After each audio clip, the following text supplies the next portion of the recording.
we're headed for Denali National Park and Preserve, and hopefully we're a little overly prepared.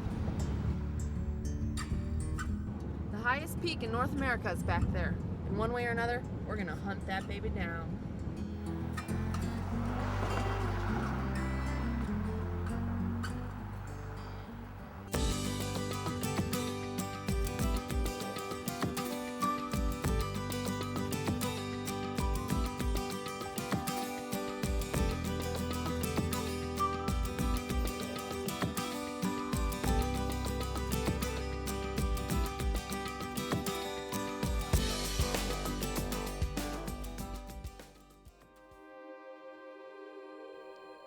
Denali has been called Alaska's crown jewel.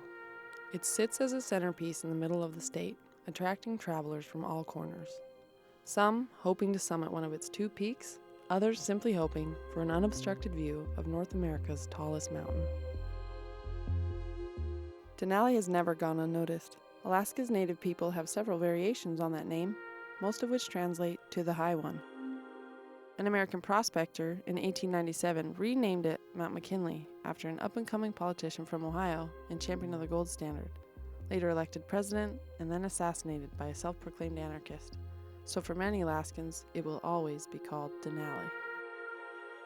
In 1917, 2 of the now 6 million surrounding acres of land were officially named a national park by the United States Congress, and the flood of interested tourists has never ceased.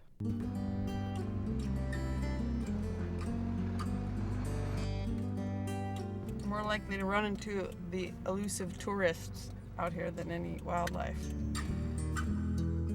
Can't get much closer to a bear than that, can ya? Glitter Gulch, near the entrance to the park. It's been called that for years, and now it's really living up to its name. It's got everything you'd expect in a national park, and some things you wouldn't.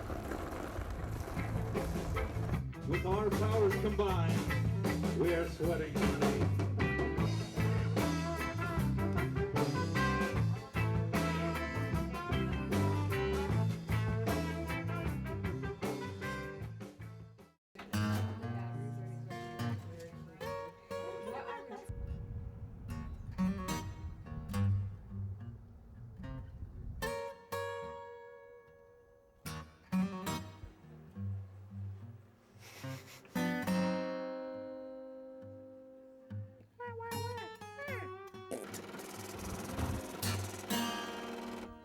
So clearly, Glitter Gulch is well equipped to handle the high volume of visitors brought in by the very successful package tours. But travelers trying to stay off the main circuit can also find their place.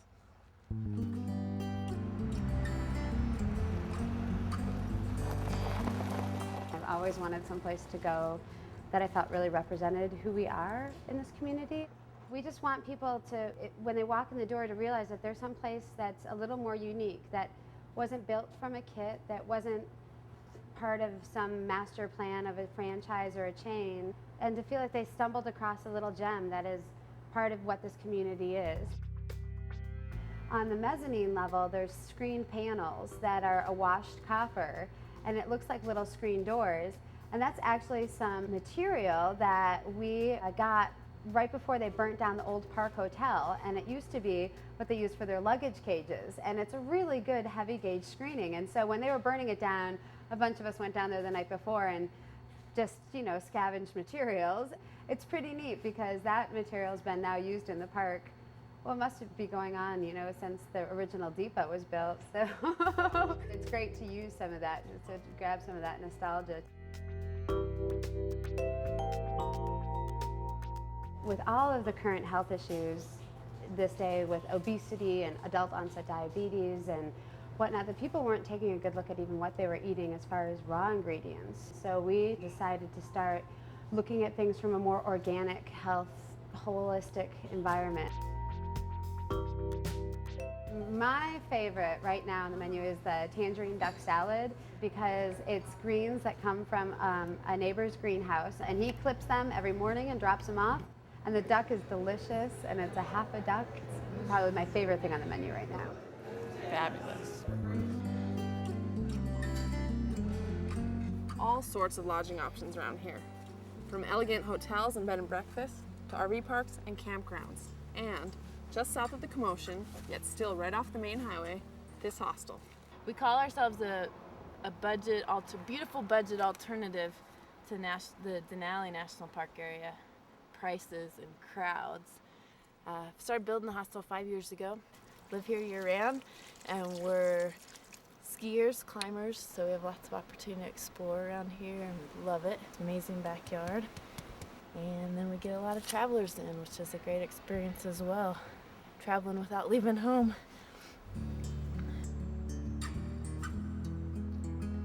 We have visions of solar and wind power here. We have a great creek, so we have the possibility of micro hydropower, so we're studying up on that a lot in the winter. We have flush toilets and running water and great hot showers, but maybe the outhouse is the best experience. They're all outhouses with a view, which are slick. More and more families are discovering hosteling, and so we get some people that show up frightened. Where are we?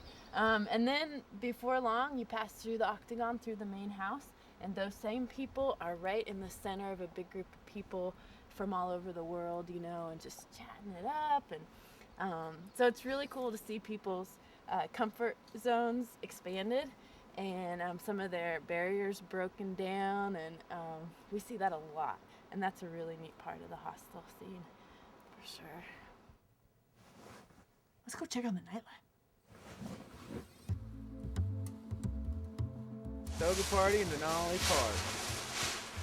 Never been to one of those yet, have you? Where'd you get this out of? Like a pastry company or something? Oh, dude, it's an emergency blanket. Nice.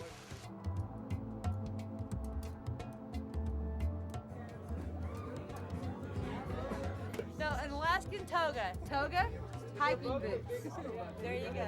What is that? Is that He-Man? The He-Man toga over here. There's people half naked jousting on tricycles. This is Friday night in Denali.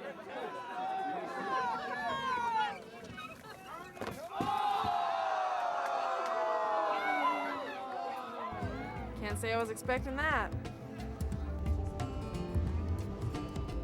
Perhaps the most traditional way of enjoying the park is to buy passage on an all-day bus tour.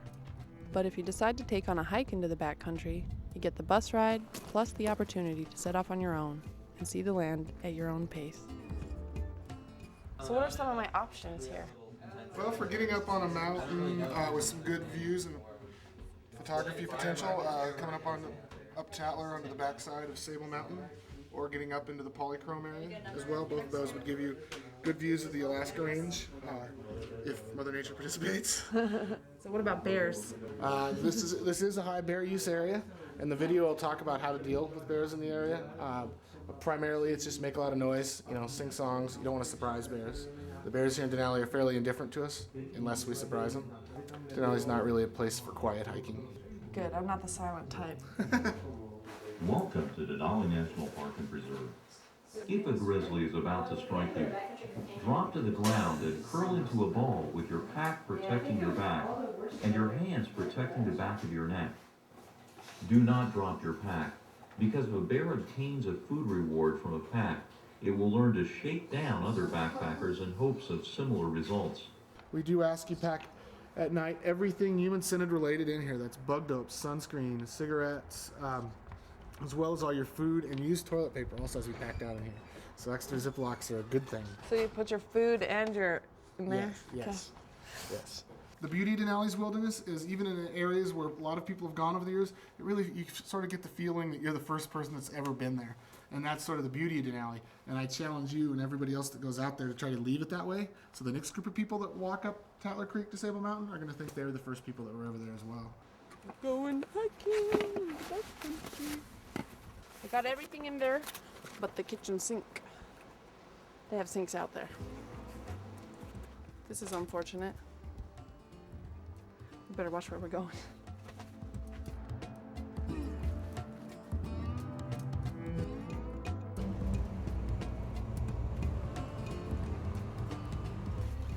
The bus driver stopped so that we could get a glimpse at Denali. He said he hasn't seen it in weeks. And he said if the weather changes, this is the best look we'll get at it.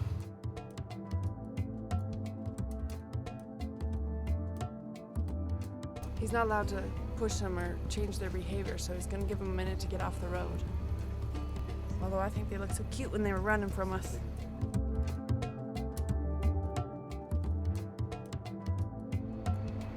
Might have to watch this for 40 miles.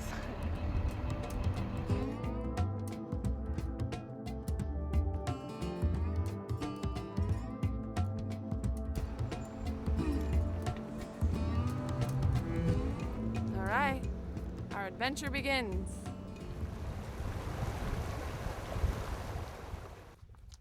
Hey, bear. Hey, bears. Hey, lots of bears. Ah.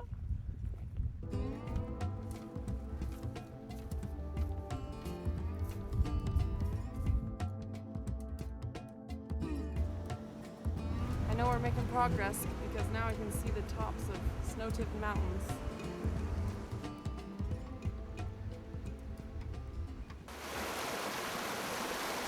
I feel soggy-footed. I wonder how many times we're gonna have to cross that. Damn!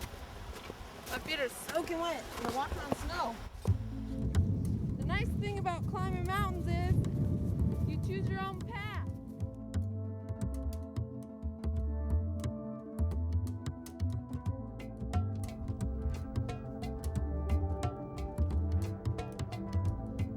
I've never seen the likes of this before.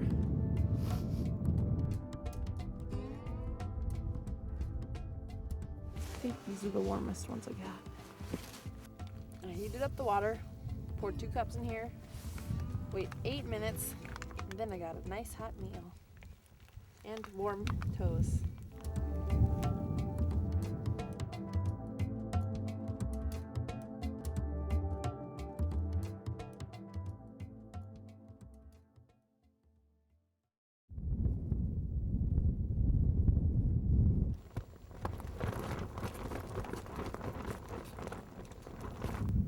Plan for today is head to the top of what I think is Sable Mountain and get a glimpse at the view before heading back down.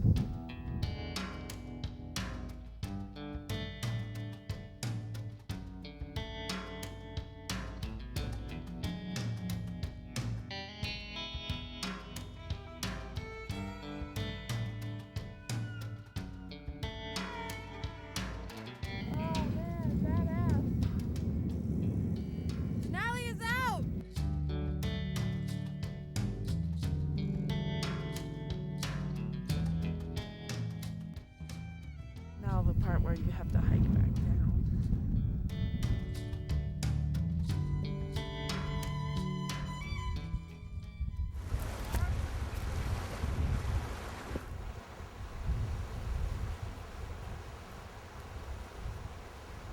We just saw a bear. I'm so frightened I could puke right now, but I know it's gonna be okay. That's about perfect timing. If I had come down on that bear when he was coming up this creek, I don't know what I would have done. It would have been hard to follow the rules and keep my pack on and all that. I'm shaking. It's all good, it's okay.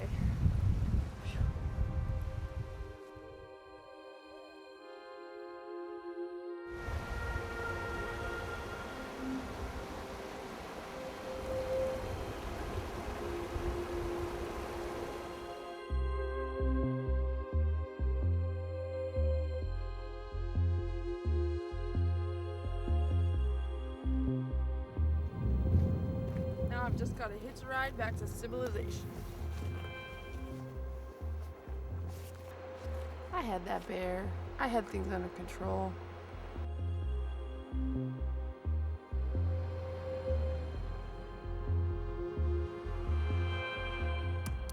In an effort to get even closer to the mountain, we leave Denali Park and make a 150-mile drive south to the town of Talkeetna. It became a real active place for the railroad activity and the gold mining, and the town just grew from that. And this is a designated historic district in America. The Fairview Inn has a very colorful history. A lot of revelry has gone on over there. There was one story that in the old days, the owners would gamble poker in there and sometimes would lose the Fairview Inn, and they would take the deed across the street where the commissioner was to record the new owner. This is the historical Harry Robb cabin, and the Historical Society, myself included, put a lot of time and hours in grant seeking to get this in the shape it is. This is excellent. This is exactly as Harry Robb left it. When it came time to empty it so work could be done to save the building, we took photographs of everything and put it back just like in the photographs. Oh my goodness. Yeah. You know, it's interesting to think that one day our homes could be on a historic I know, list. isn't that a weird yeah. feeling? Yeah. This was his kitchen here, and it's kind of hard to see unless you get rid of some of the glare. And that's an extra little In the summer, Talkeetna consists of a fascinating mix of locals, tourists, and mountain climbers. And perhaps they'd see less of each other if the town weren't so quaint. You might have a grandma from Ohio sitting next to a climber from Russia, and who's slinging back a glass of red wine with his breakfast, whether they're here climbing a mountain or whether they've saved up all their life to come to Alaska. I mean, it's a big deal. I love it. I love the ruggedness of it, the fact that it looks like something out of a movie, and I love northern exposure. You're listening to KTNA Talkeetna Live. The climbers have been having a hard time getting up on Denali. That's why they call it Alaska. I witnessed a woman asking a ranger how far up the side of the mountain the Exxon oil spill went. And we were like, well, ma'am, you know, it didn't inundate the entire state. We're gonna have to get some demographics going to figure out which is the bus that holds the most people at the crucial time, and then we'll show up to play. Yeah, we haven't quite factored that into We're not that organized. own economic plan. Yikes. I was a little rough. I was a little off on that one. I moved up here 7 years ago, and there wasn't lodge, the buses weren't coming in, so it was just kind of there was tourists, but it was like the random travelers that would actually take the road down, you know. But the climbing's always kind of been here. It's like, you can tell when they've just gotten up the mountain. The town's pretty ripe anyway, there's not a whole lot of running water, but... Oh yeah, I go down the hall with my little air freshener spray and spray the little room vents as I go down. And yeah, and it's funny because the different, you know, the different countries, they all have a different smell that comes with them. I don't know if it's the gear that they pack or the food that they pack, or I don't know what it is, but it's really funny. So when climbers get back from Denali, pretty much for 3 days, they just eat and drink and sleep and eat and drink and sleep.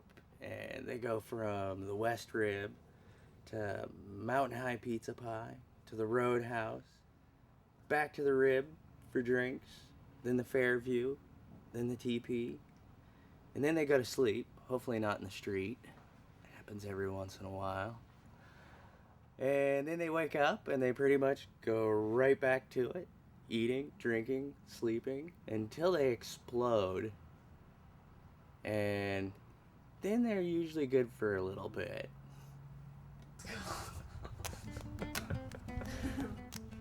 In Talkeetna, there are numerous air taxi services, providing both tours of the Alaska Range and flights dropping mountain climbers right near the base of Denali. The early attempts at glacier landings by Joe Crossan and Don Sheldon, along with Bradford Washburn's pioneering of the West Buttress route to the south peak of Denali, have opened up a world of access to the mountain. The summer of 2005 saw a record 1,339 attempts at the summit.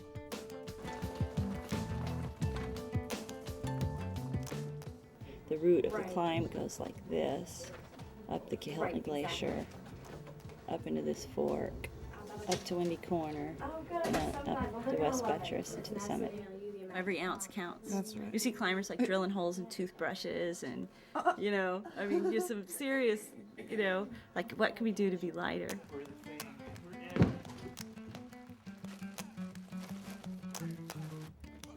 We'll be flying out to visit base camp, where the majority of climbers begin their trek. Can't wait to get up there, see what all the fuss is about.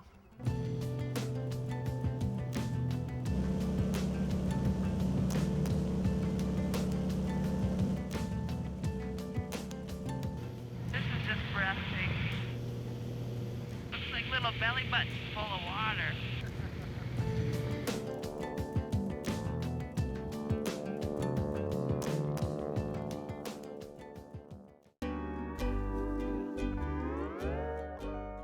I feel like we're on a tropical island.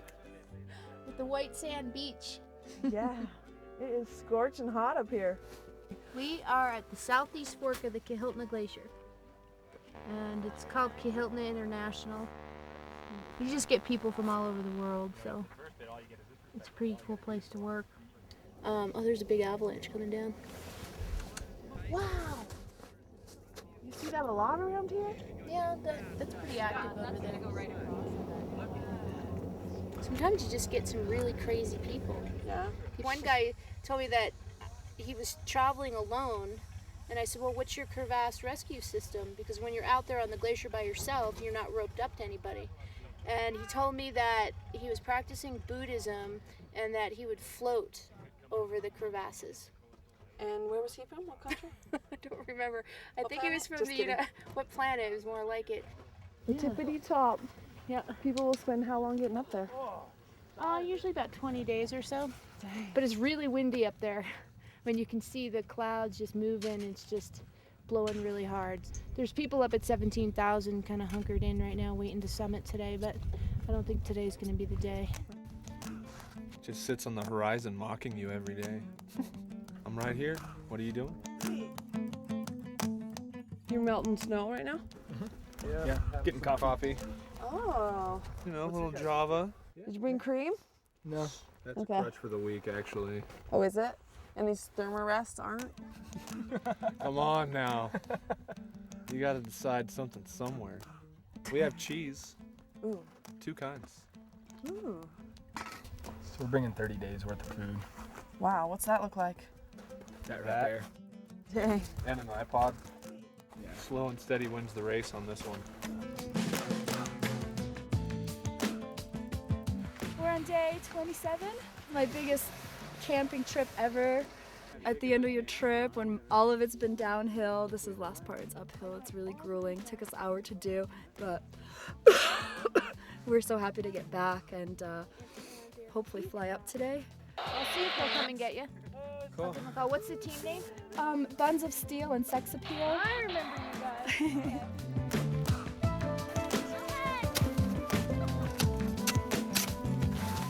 We're practicing for glacier rescue on a small hill here.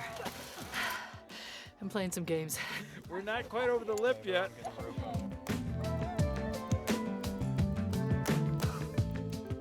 Guarding the fuel, no smoking.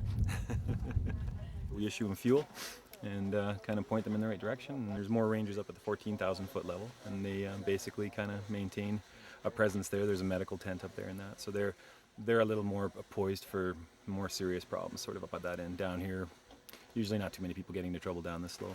It takes a lot of money, but you'll get people that are traveling, trying to bag the highest point on every continent on the planet, and this is the highest one in North America, so people are up here trying to get on top of the world.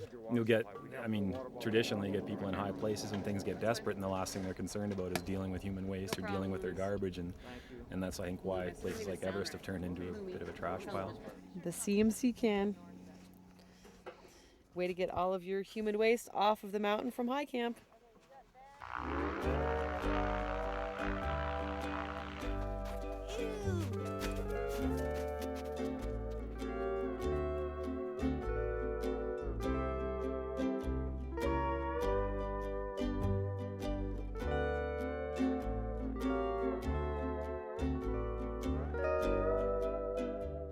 Well, whether you see it from 100 miles away or right up close, there's no question, Denali beckons. I'm no climber, but I certainly feel I've made it.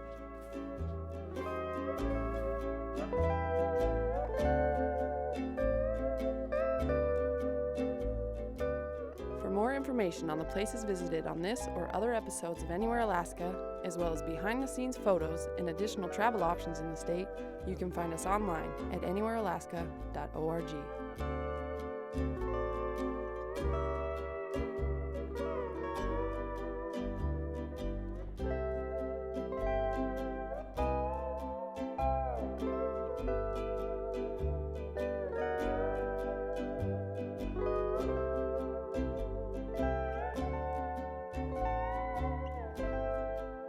To order a DVD of the first 4 episodes of Anywhere Alaska, send $29.95 plus shipping and handling to KUAC TV, P.O. Box 755620, Fairbanks, Alaska 99775, or order online at anywherealaska.org.